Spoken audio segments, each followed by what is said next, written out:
du monde. Car depuis qu'il est venu, en nous tout a changé. Un monde est disparu, un autre monde est né depuis qu'il est venu.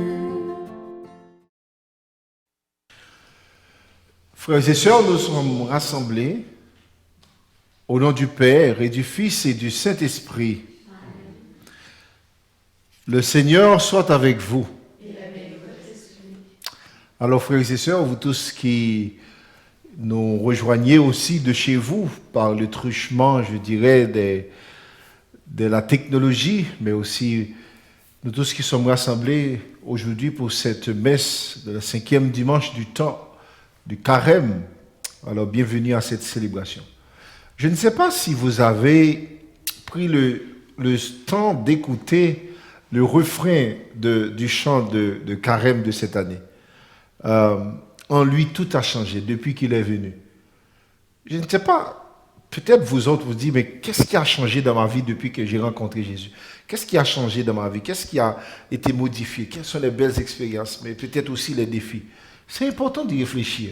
En lui, tout a changé. Qu'est-ce qui a changé effectivement depuis que j'ai embrassé la foi, depuis que j'ai embrassé Jésus? Alors, ce qui est certain, c'est que pour cette femme, pris en flagrant délit d'adultère que nous lisons dans l'Évangile, c'est sûr que la venue de Jésus a changé bien des choses. La venue de Jésus a permis que le regard ait changé sur lui. Elle qui devait mourir normalement, qu'on allait lapider, eh bien Jésus lui a permis d'être en vie, mais aussi lui a permis de retrouver, et je dirais, une chance de devenir meilleur. Alors voilà ce que fait notre Dieu. Alors nous sommes bien contents de nous rencontrer pour célébrer le Seigneur, et cette messe sera priée aux intentions de tous les bienfaiteurs et de toutes les bienfaitrices de la maison de Gethsémani. Et puis nous prions aussi aux intentions des prêtres sur demande de membres de la maison. Et nous prions également pour Lise, pour le courage qu'elle a eu du Seigneur. Alors, entrons dans cette célébration en demandant pardon au Seigneur pour nos fautes.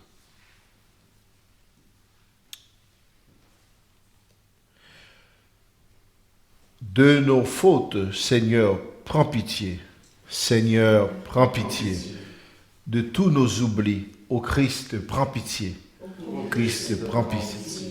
De nos jugements hâtifs envers les autres, Seigneur, prends pitié. Seigneur, prends pitié.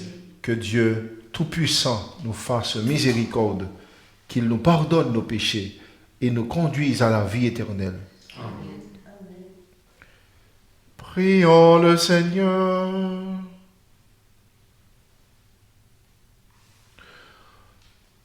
Viens à notre secours, Seigneur, notre Dieu. Accorde-nous de marcher avec joie dans la charité de ton Fils, qui a aimé le monde jusqu'à donner pour lui sa vie. Lui qui vit et règne avec toi dans l'unité du Saint-Esprit, Dieu pour les siècles des siècles. Amen.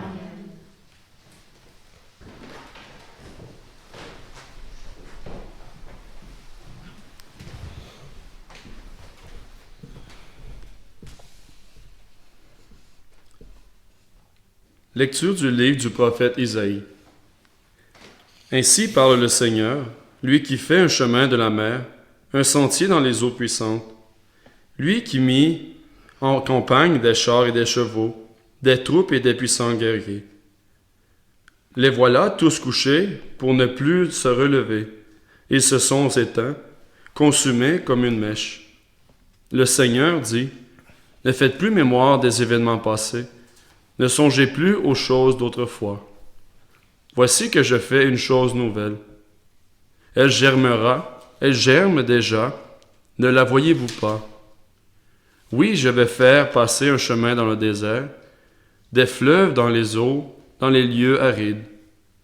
Les bêtes sauvages me rendront gloire, les chacals et les autruches, parce que j'aurai fait couler de l'eau dans le désert, des fleuves dans les lieux arides, pour désaltérer mon peuple, celui que j'ai choisi. Ce peuple que je me suis façonné redira ma louange. Parole du Seigneur. Nous rendons grâce à Dieu. Ensemble, quelle merveille le Seigneur fit pour nous. Nous étions en grande fête. Quand le Seigneur amena les captifs à Sion, nous étions comme en rêve. Alors notre bouche était pleine de rire, nous poussions des cris de joie. Quelle merveille le Seigneur fit pour nous. Nous étions en grande fête. Alors on disait parmi les nations, quelle merveille fait pour eux le Seigneur. Quelle merveille le Seigneur fit pour nous. Nous étions en grande fête.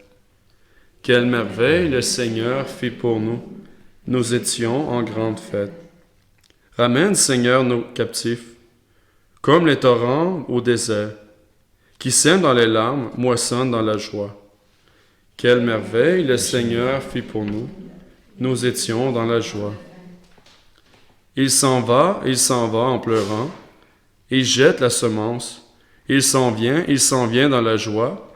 Il rapporte les gerbes.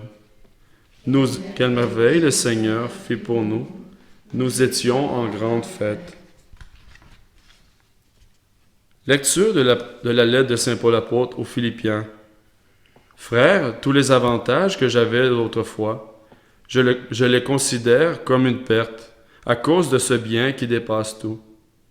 La connaissance du Christ Jésus, mon Seigneur, à cause de lui, j'ai tout perdu. Je considère tout comme des ordures, afin de gagner un seul avantage, le Christ, et en lui d'être reconnu juste, non pas de la justice venant de la loi de Moïse, mais de celle qui vient de la foi au Christ. La justice venant de Dieu, qui est fondée sur la foi. Il s'agit pour moi de connaître le Christ, d'éprouver la puissance de sa résurrection et de communier aux souffrances de sa passion, en devenant semblable à lui dans sa mort, avec l'espoir de parvenir à la résurrection d'entre les morts. Certes, je n'ai pas encore obtenu cela, je n'ai pas encore atteint la perfection, mais je suis ma course pour tâcher de saisir, puisque j'ai moi-même été saisi par le Christ Jésus. Frères, quant à moi, je ne pense pas avoir déjà saisi cela. Une seule chose compte. Oubliant ce qui est en arrière et lancé vers l'avant, je cours vers le but en vue du prix, auquel Dieu nous appelle là-haut dans le Christ Jésus. Parole du Seigneur.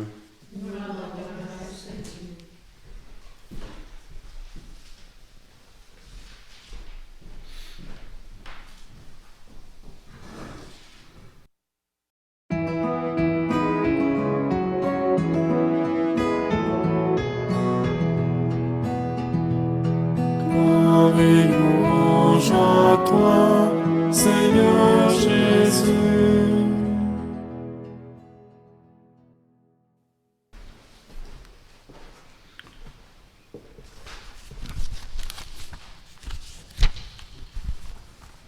Maintenant, dit le Seigneur, revenez à moi de tout votre cœur, car je suis tendre et miséricordieux.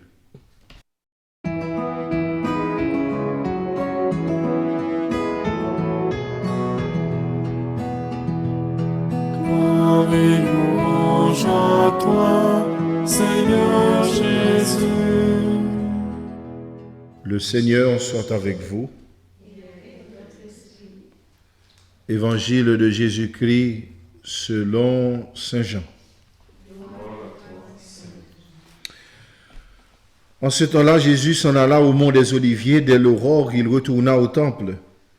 Comme tout le peuple venait à lui, il s'assit et se mit à enseigner.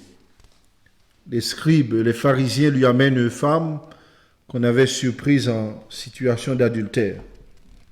Ils la mettent au milieu et disent à Jésus, « Maître, cette femme a été surprise en flagrant délit d'adultère. Or, dans la loi, Moïse nous a ordonné de lapider ces femmes-là. Et toi, que dis-tu » Il parlait ainsi pour le mettre à l'épreuve, afin de pouvoir l'accuser. Mais Jésus s'était baissé, et du droit, il écrivit sur la terre. Comme on persistait à l'interroger, Il se redressa et leur dit, « Celui d'entre vous qui est sans péché, qu'il soit le premier à lui jeter une pierre. » Il se baissa de nouveau et il écrivit sur la terre.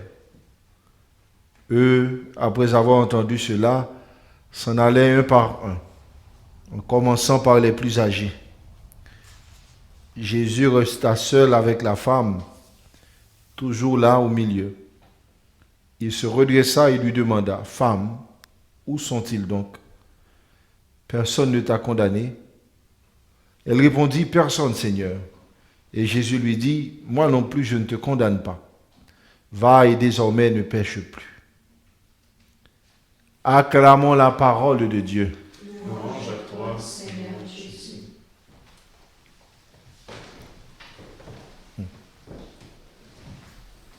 Quelqu'un disait que les plus âgés sont partis les premiers parce que probablement ils étaient les plus pécheurs. Ils ont accumulé des péchés, mais je ne crois pas que c'est l'explication. L'explication, c'est peut-être que les plus âgés ont atteint une certaine sagesse et finalement ont compris que effectivement qu'ils étaient à côté. Mes frères et sœurs, il y avait un Français qui écrivait au sujet des sociétés humaines. Il parlait de ce qu'on appelle le mécanisme du bouc émissaire. Il expliquait que les hommes ont souvent créé des boucs émissaires pour éviter de voir la vérité en face et pour éviter de s'améliorer aux autres. Au lieu de pouvoir corriger ce qui est à corriger, on cherche un bouc émissaire, c'est plus facile parce que ça permet justement de mettre tout ce qu'on a sur le dos du bouc émissaire. C'est lui qui est responsable de tout, c'est lui qui est à la base de tout, c'est lui, c'est elle, c'est elle, c'est elle.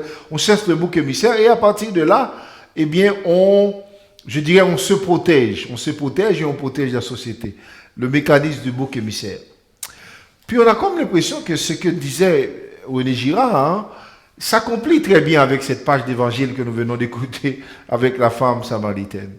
Évidemment, il y a plusieurs commentateurs qui disaient, bien sûr, c'était très facile pour les scribes et les pharisiens d'apporter une femme et de montrer qu'effectivement, c'est elle la plus grande des pécheresses, sachant que, bien sûr, l'adultère qu'elle a commis, elle a bien commis avec un homme.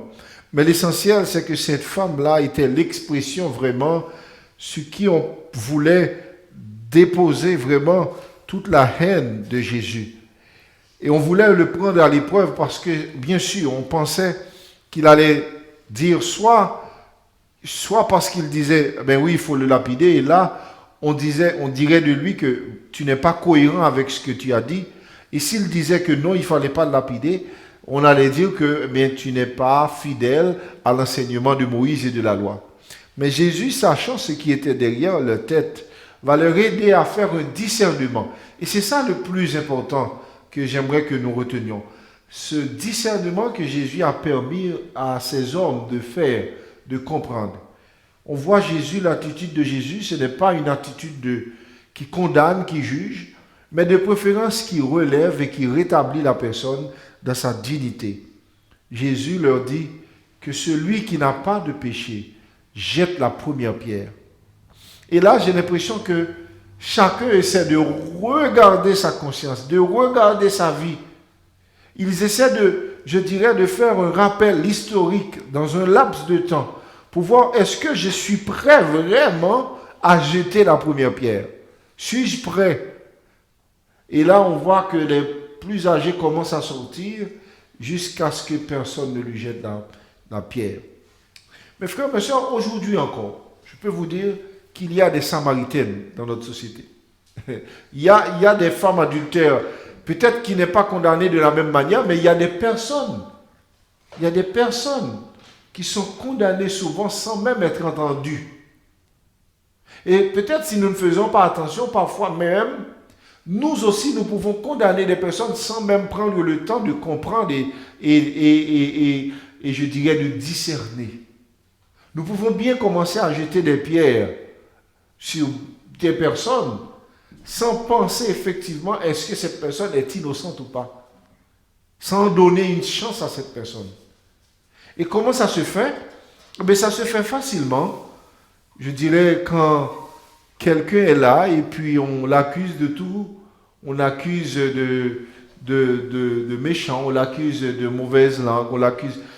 Nous faisons des accusations parfois vraiment téméraires. Et ceci, moi je me rends compte que parfois sans le savoir, quelqu'un dit une chose et puis moi j'enchaîne, puis comme si je savais la chose, puis que j'ajoute un petit peu ou que je ne...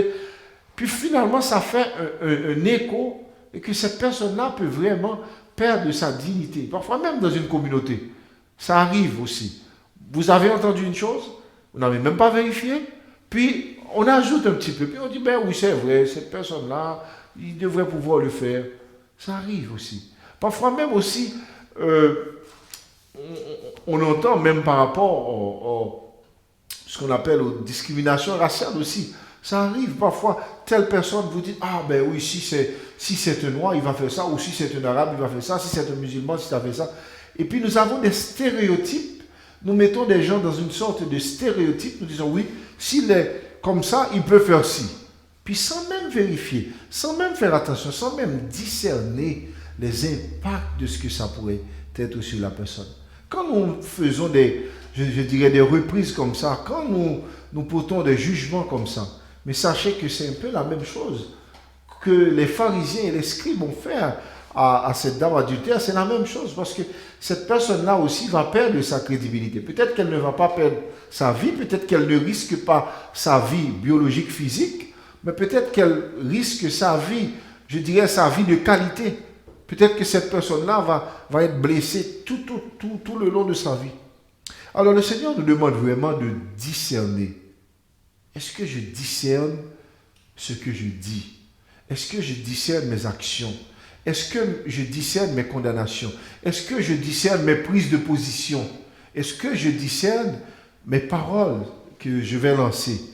C'est très important. Le discernement, vous savez, c'est quoi? C'est le temps que l'on prend de réfléchir et de faire le choix qui soit à la plus grande gloire de Dieu et au bien des hommes. C'est ça le discernement.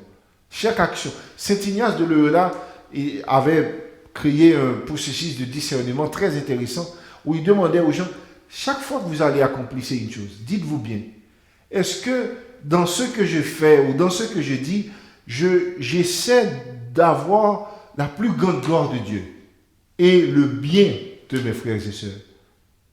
Puis si on discerne de cette manière-là, je suis sûr que bien des choses peuvent changer. Bien des attitudes peuvent changer. Pas seulement mon bien, pas seulement même peut-être le bien de l'institution, mais le bien de la personne, le bien de Dieu, la haute gloire de Dieu. Et puis, Saint Irénée disait, la gloire de Dieu, c'est l'homme vivant, c'est l'homme debout, c'est l'homme rétabli dans sa dignité. Et voilà pourquoi Jésus, qu'est-ce qu'il a fait à sa dame en discernant? Eh bien, il a relevé la dame. Là, cette femme-là, qui était sur le point de perdre et sa vie biologique et sa vie, sa dignité, eh bien, est relevée. Et puis là, elle peut prendre le chemin de nouveau.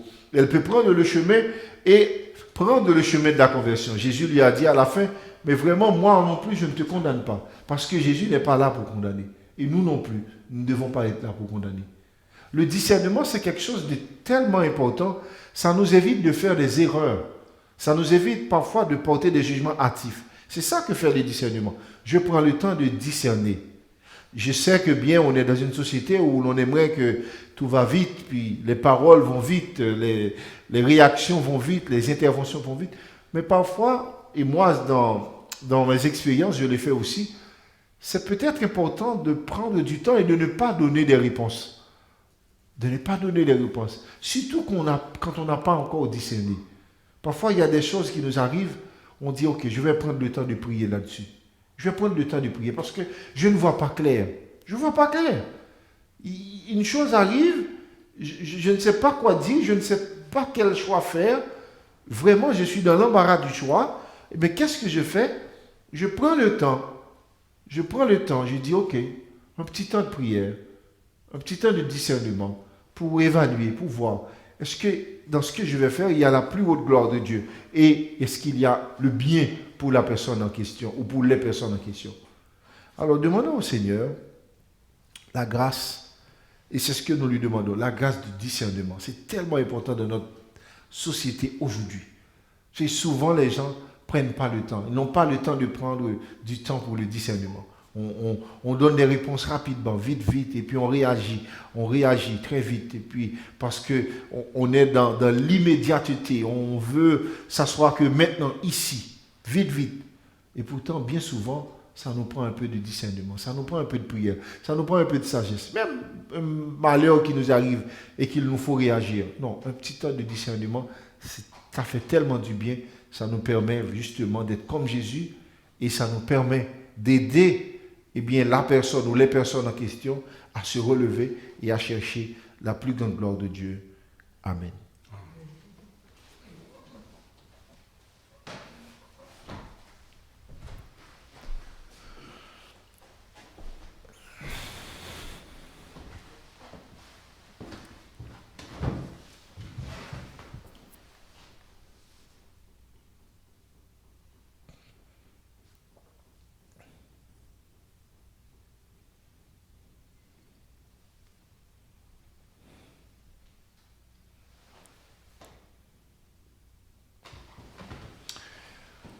Frères et sœurs, nous pouvons maintenant professer notre foi.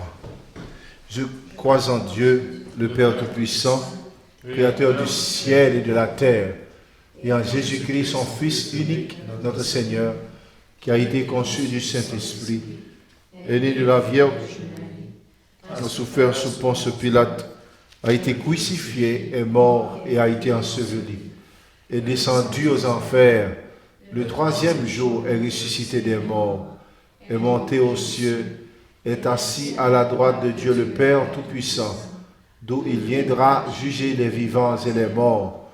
Je crois en l'Esprit Saint, à la Sainte Église catholique, à la communion des saints, à la rémission des péchés, à la résurrection de la chair et à la vie éternelle. Amen. Prions le Seigneur. Portons au Seigneur nos intentions de prière avec confiance. Dans sa bonté, présentons-lui nos intentions pour les hommes et les femmes de notre temps. Écoute, Seigneur, la prière de tes enfants. Pour les femmes victimes de violences et de haine, afin qu'elles obtiennent protection et respect, prions le Seigneur. Écoute, Seigneur, la prière de tes enfants. Pour les personnes qui exercent des responsabilités au sein du système judiciaire, afin qu'elles soient toujours guidées par le souci de la justice et de l'équité, prions le Seigneur. Écoute, Seigneur, la prière de tes enfants. Pour les gens nommés à des postes de direction dans notre société, afin qu'ils aient principalement le souci des pauvres, des sans-abri, des réfugiés, prions le Seigneur. Écoute, Seigneur, la prière de tes enfants. Pour nos communautés chrétiennes, afin qu'elles soient des lieux d'accueil inconditionnels, prions le Seigneur. Écoute, Seigneur, la prière de tes enfants. Pour nos communautés, Seigneur Dieu de bonté et de miséricorde, renouvelle-nous dans ton amour pour que nous puissions devenir à ton image des messagers de paix et de pardon. Nous te le demandons par Jésus, le Christ, notre Seigneur. Amen.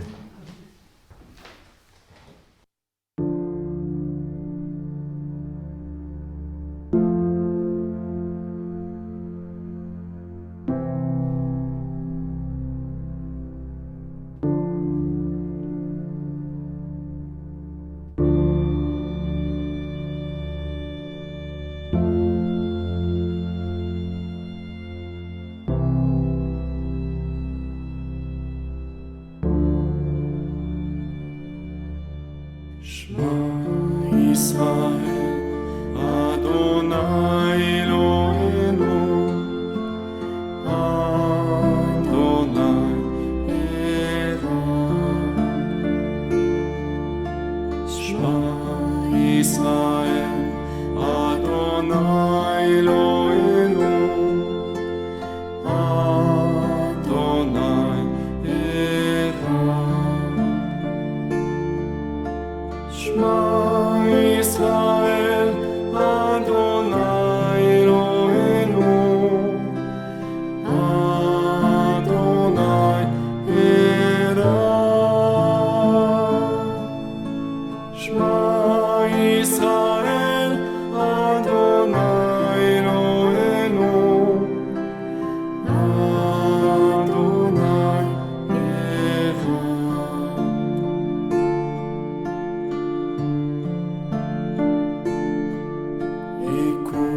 Le Seigneur est bon.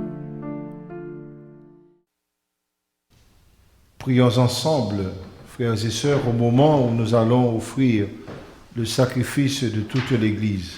Pour la gloire de Dieu et le saint du monde.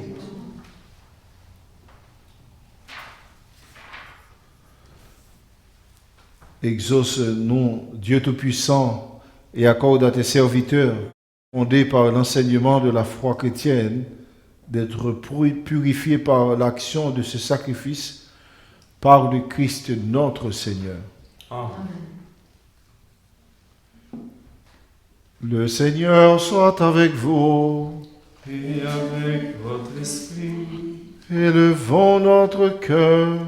nous retournons vers le Seigneur. Rendons grâce au Seigneur notre Dieu. Cela est juste et bon. Vraiment, il est juste, il est bon, Seigneur, pour ta gloire et notre salut de t'offrir notre action de grâce toujours en tout lieu. Seigneur Père très saint, Dieu éternel et tout-puissant, oui, par notre jeûne et nos privations, tu veux réprimer nos penchants mauvais, élever nos esprits, nous donner la force, et enfin la récompense par le Christ notre Seigneur. Par lui, les anges célèbrent ta grandeur, et les esprits bienheureux adorent ta gloire. Par lui s'inclinent devant toi les puissances d'en haut, et tressaillent d'une même allégresse les innombrables créatures des cieux. À leur hymne de louange, laisse-nous joindre nos voix pour chanter et proclamer.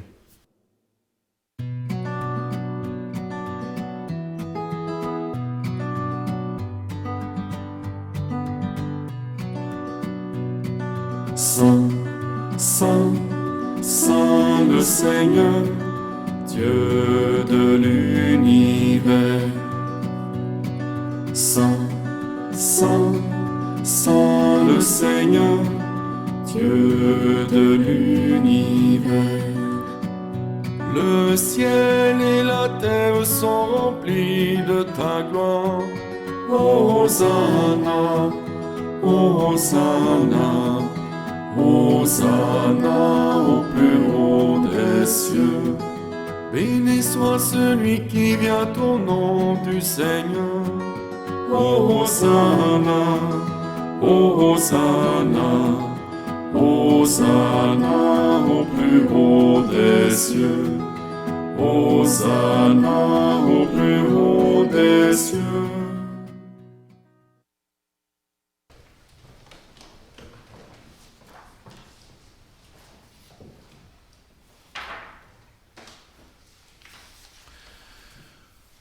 Toi qui es vraiment saint, toi qui es la source de toute sainteté. Seigneur, nous voici rassemblés devant toi dans la communion de toute l'Église. Nous célébrons le jour où le Christ est ressuscité d'entre les morts. Par lui que tu as élevé à ta droite, Dieu, notre Père, nous te prions.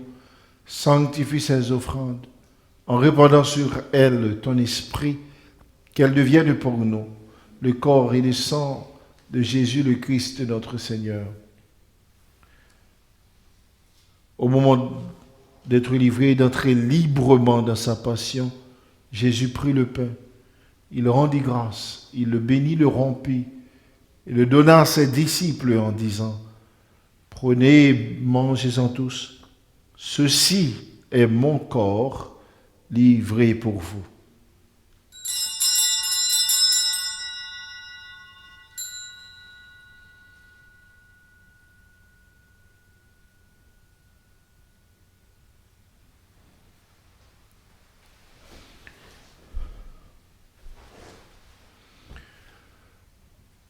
De même, à la fin du repas, il prit la coupe. De nouveau, il rendit grâce. Il la donna à ses disciples en disant, « Prenez et buvez-en tous, car ceci est la coupe de mon sang, le sang de l'alliance nouvelle et éternelle, qui sera versé pour vous et pour la multitude en rémission des péchés. Vous ferez cela en mémoire de moi. »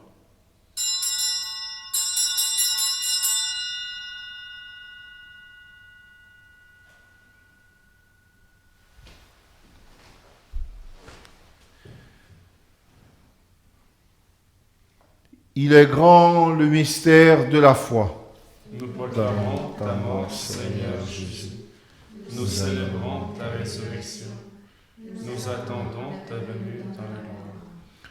En faisant ainsi mémoire de la mort et de la résurrection de ton Fils, nous t'offrons, Seigneur, le pain de la vie et la coupe du salut.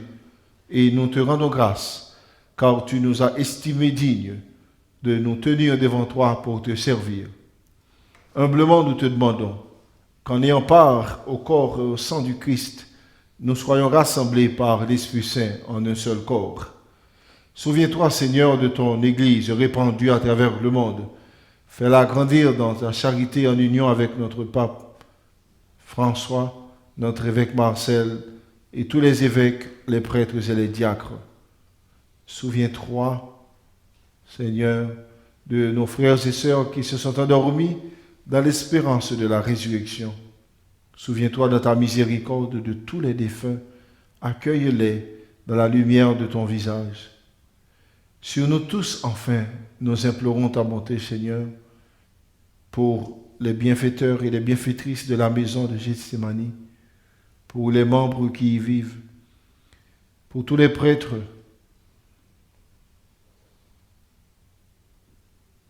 pour Lise, pour qui nous continuons d'implorer, Seigneur, tes grâces et tes bénédictions, et pour toutes les personnes qui se recommandent à nous, pour les jeunes. Permets qu'avec la Vierge Marie, la bienheureuse Mère de Dieu, avec Saint Joseph, son époux, avec les apôtres, les saints qui ont fait ta joie au long des âges, nous ayons part à la vie éternelle et que nous sentions ta louange et ta gloire par ton Fils Jésus le Christ. Par lui, avec lui et en lui, à toi, Dieu le Père Tout-Puissant, dans l'unité du Saint-Esprit, tout honneur et toute gloire pour les siècles des siècles. Amen.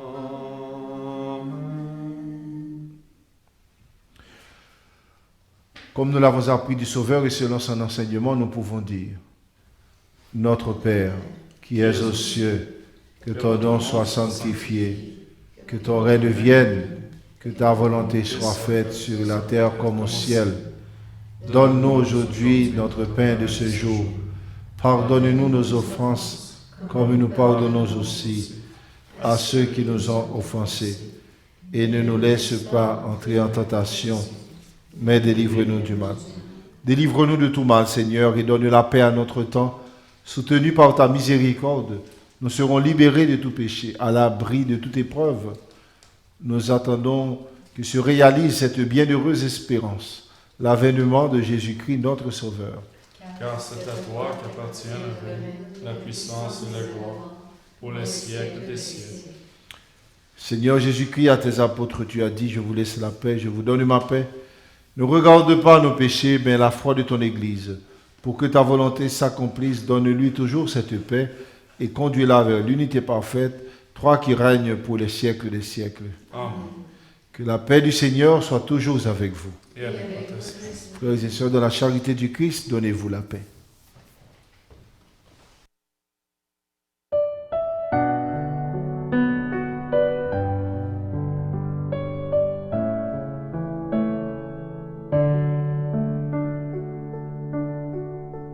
Toi l'agneau de Dieu qui enlève le péché du monde, prends pitié de nous, prends pitié de nous.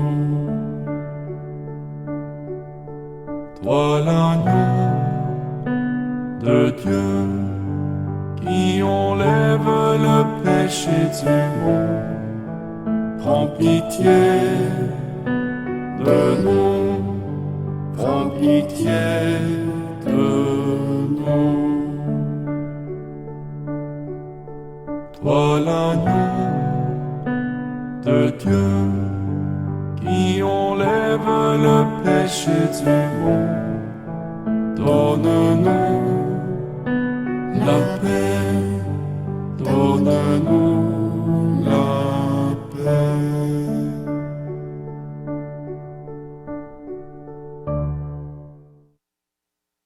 Heureux sommes-nous invités au repas du Seigneur. Voici l'agneau de Dieu qui enlève le péché du monde. Seigneur, je ne suis pas digne de te recevoir, mais dis seulement une parole et je serai guéri.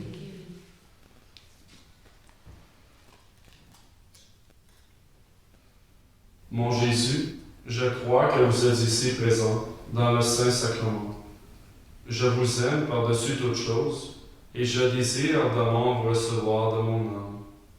Puisque je ne peux pas à cette heure vous recevoir sacramentellement, venez au moins spirituellement dans mon cœur. Comme si vous y étiez déjà présent, je vous adore et tout entier je m'unis à vous. Ne permettez jamais que je me sépare de vous. Amen.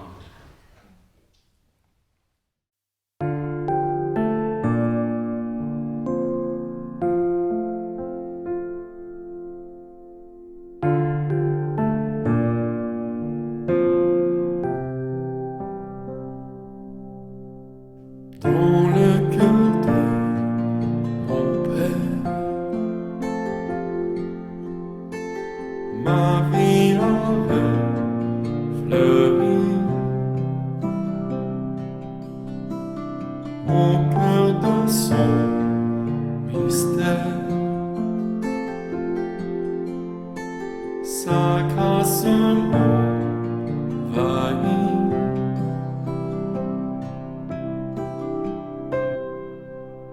Tout sera grand et tout renaîtra du bienveillant. Tu me guériras, Saint-Esprit, emporte-moi chez mon Père dans ses bras. Laissons en moi s'éveiller, mes ruines se relèvent, quand mon Dieu a promis. L'Esprit m'envahit.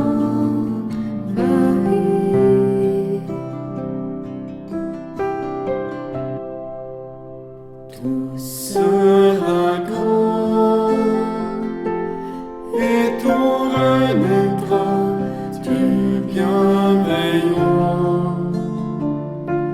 Tu me guériras, Saint-Esprit, emporte-moi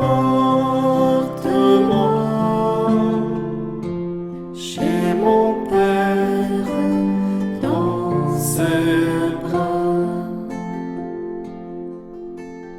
Et quand viendra ce jour, quand ma vie prendra fin, j'aurai fondement l'amour. Ton cœur est mon destin.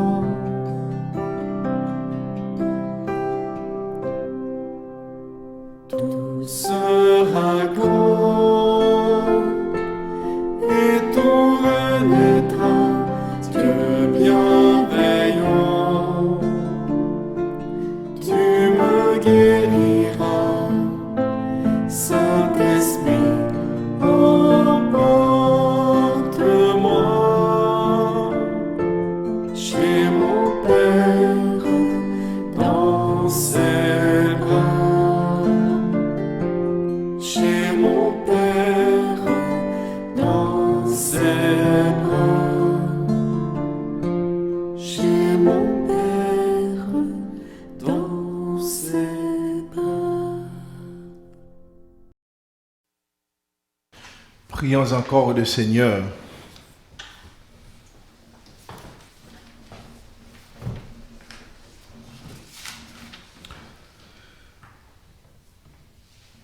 Accorde-nous, Dieu Tout-Puissant, d'être toujours comptés parmi les membres du Christ, nous qui communions à son corps et à son sang, lui qui vit et règne pour les siècles des siècles.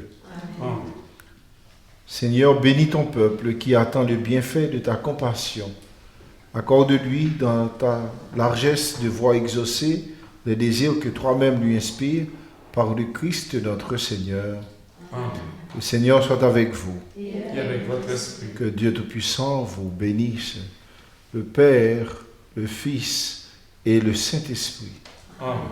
Allez dans la paix du Christ. Nous rendons grâce à Dieu. Alors pour finir, j'aimerais rappeler deux choses. D'abord, que nous prenions de plus en plus conscience de ce refrain du chant du carême de cette année. En lui, tout a changé. Puis de voir peut-être depuis ce temps de carême, qu'est-ce qui a changé en moi. Et deuxièmement, c'est que le Seigneur nous invite aujourd'hui, comme lui-même, au discernement. Alors, pourrions-nous essayer de pratiquer cette invitation au discernement et essayer tout au long de cette semaine de voir, et avant chaque action, avant chaque parole, de discerner, est-ce que c'est pour la plus grande gloire de Dieu? Est-ce que c'est pour le bien de la personne ou des personnes qui sont en face de vous? Alors je vous souhaite un bon dimanche et une bonne semaine.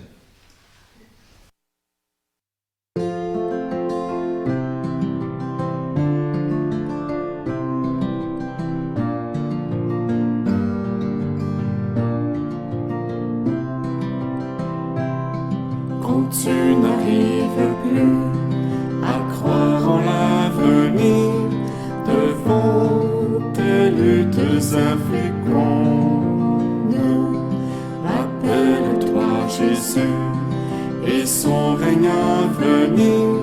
J'aimais déjà au cœur du monde,